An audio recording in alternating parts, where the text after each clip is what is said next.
Right now at noon, the next phase of jury selection is underway right now in the Scot Peterson case. He's accused of failing to confront the gunman during the Parkland school shooting. Local 10 News reporter Christina Vasquez joins us live from the courthouse in Fort Lauderdale with the latest.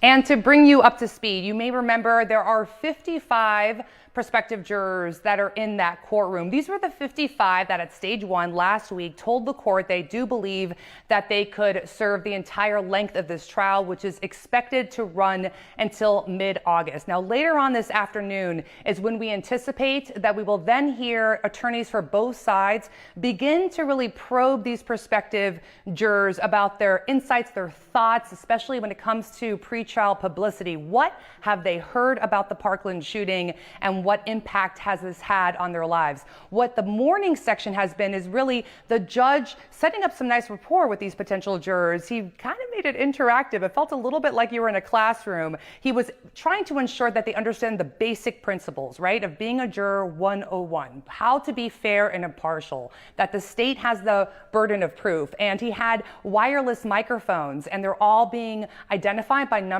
and not name. So what he would do is he would read part of the jury instructions, and then he would take a stop and call them out by number. Hey, number 38, number 42, what did I say? What did that mean? So it was a really participatory, interactive experience during this jury selection, as he really wants to ensure that they are clear about the guilt and innocence stage here, about being fair and impartial. And he even said, look, you probably have heard about the Parkland shooting. That's not going to disqualify you from serving on this jury. The key here is, can you put whatever thoughts you may have had about that aside? And even if you had, let's say, a personal bias based on past coverage or something you've consumed in terms of information about this case, now that you're here, now that you could be a juror sitting on this case, do you have it in you to say, I am only going to think and look and review the evidence presented at this trial and making a determination about the facts of the case per the evidence I heard within the courtroom? They're trying to narrow down from that 55 into a group of 10, so that would be 6 jurors and 4 alternates. And then he also read the charging document to these prospective jurors. So this is the allegation, right? These are the charges that the prosecutors are putting out there related to the charges that, again, Scot Peterson is facing. He is that former BSO deputy that was assigned to Marjory Stoneman Douglas High School as a school resource officer on that fateful day on Valentine's Day 2018. And of the charges he is facing, all of them, except for one, I'll get to that in a second, all of them except for one relate to all of those who were wounded or died on the 3rd floor of the 1200 building. The investigators in this case and the prosecutors are making this case that not when the shots were first fired on the 1st floor, but by the time that had already happened, that Scot Peterson was in position, and that not just his inactions, but actions, what he did and did not do at that moment, are the reason why those on the 3rd floor were either wounded or were killed. And so the judge read through each count. Now, I mentioned I held back on one. That last count is a perjury count, and actually is a charge saying that Scot Peterson also lied to investigators about what he saw and heard when he was there on scene. So what I'm going to have you do is pretend that you're a prospective juror in this case, and there are 10 different counts, and you're going to listen in just to one of them. You're going to hear the charging document that these potential jurors heard. Take a listen.